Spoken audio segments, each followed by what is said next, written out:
دادگاه شاه منصور پایتخت حکم 3 نفر ساکن یاوان را که میگفتند زیر شکنجه مقامات عیب خرید و فروش حشیش را به گردن گرفتن اعلان کرد.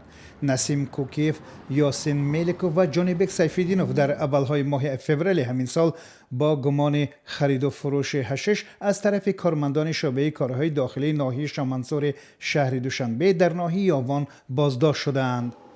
در اولین مرافعه دادگاهی محکومین گفتند که در رفت تفتیشات زیر شکنجه قرار گرفته و 2 نفر آنها در همین شرایط گناه را بر دوش گرفتند. دادستانی احتمال شکنجه شدن این نفران را سنجیده وجود شکنجه را رد کرده است. از جانب عیبدار کننده دولتی نسبت اینها 8 سال و 6 ماه و 1 نفر اونها 9 سال جزا اعلان کرده شد. اما عیبدار شونده وقتی سخن آخرین خود را اعلان می‌کردند از دادگاه از سودیا خواهش نمودند که پرونده آنها دوباره به تفتیشات برگردانیده شود، زیرا آنها از جریان تفتیشات راضی نیستند. به اون عیبنامه هم که در نسبت آنها اعلان کرده شده بود، به اون عملی که آنها کردند موافقت نمی‌کرد و میگویند که غیر قانونی و بی‌عدالتانه بود. وکیل دفاع این افراد در مرافعه آخرین از دادرس خواست که جانیبک سیفیدینوف را برای پر بیگناه بودنش از تالار دادگاه آزاد و نسبت 2 نفر دیگر پرونده به تفتیشات دوباره فرستاد، درخواستی که از طرف دادرس پذیرفته نشد. شریف سیدزاده دادرس پرونده ضمن اعلان حکم گفت کوکیف، نسیم و میلیکوف یاسین 8 سال و ضیاءالدین سیفیدینوف 8 سال و 6 ماه از آزادی محروم کرده در زندان نظامش سخت نگاه داشته شوند. حکم برآورده شده ناعادلانه حساب میکنیم و ما کوشش میکنیم که شکایت نرسیم و سود بالایی.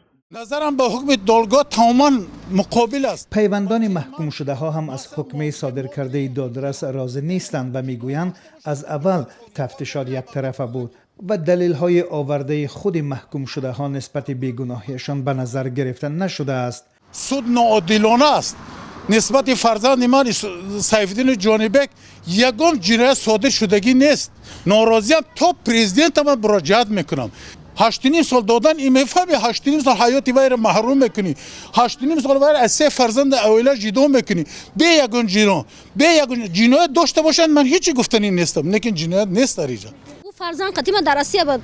ما آوردن فرزند همگی 3 سال شده همینجا و در فدراسیون روسیه زندگی میکنیم همونجا بود. وقتی که ایروزی که ما آمدیم کلانشاندای همینجا قفای ما بودم، فقط که همیو را چخل کنیم بغلطونیم یا پدرش یا نسیم جان یا پدرش یا نسیم جان. آخرش فرزندی مرا درجه تلفن‌ها میومد که یا اتاد میشینه یا شت میشینی.